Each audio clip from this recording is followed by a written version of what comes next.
À New York, l'abolition de la peine de mort en France. Allez, on monte au grenier dans les archives d'Europe 1. Bonjour Laure d'Autriche. Bonjour Dimitri, bonjour à tous. Alors aujourd'hui, la Cour d'appel se prononce sur une demande d'extradition formulée par l'Italie visant 9 anciens activistes des Brigades Rouges qui résident aujourd'hui en France. Certains n'ont toujours pas été jugés pour leurs crimes commis, pour certains, il y a plus de 40 ans.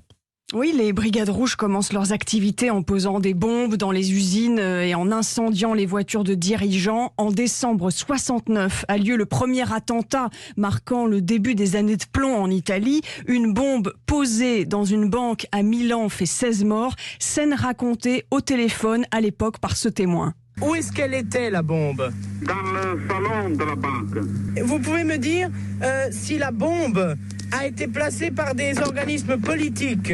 Je pense que oui, mais je pense que c'est fasciste. Je pense que c'est des fascistes, dit ce témoin. On ne sait pas encore qu'il s'agit d'un groupe d'extrême gauche. Les Brigades Rouges se font de plus en plus violentes avec les années. Séquestration, homicide. En 1978, elles s'attaquent à un symbole en enlevant l'ancien chef du gouvernement italien, Aldo Moro. Et pour l'enlever, elles liquident les 5 agents de son escorte. Décryptage à l'époque de ce journaliste italien. Évidemment, il y a des complicités parce qu'on ne peut pas bouger de cette façon et agir de cette façon sans avoir quelques complices. Et dans ces années de plomb, Laure, les Brigades Rouges vont paralyser toute l'Italie.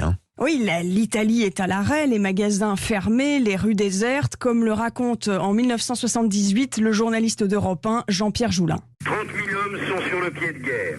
L'aéroport est une forteresse. Les gares, les grandes routes de la périphérie sont entièrement bouclées par les carabiniers. Et vient le moment de la traque pour retrouver le commandant des Brigades Rouges qui a enlevé Aldo Moro.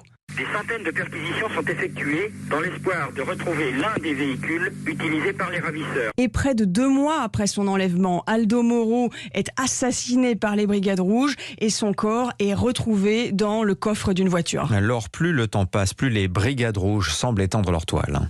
Oui, c'est tout à fait ça. La terreur continue et alors que le procès des membres des Brigades Rouges commence en 1978, des juges craignent d'être eux-mêmes des cibles. Récit du journaliste d'Europe 1, Patrick Monet. Les jurés vont-ils être au rendez-vous lundi ou vont-ils renoncer par peur des représailles?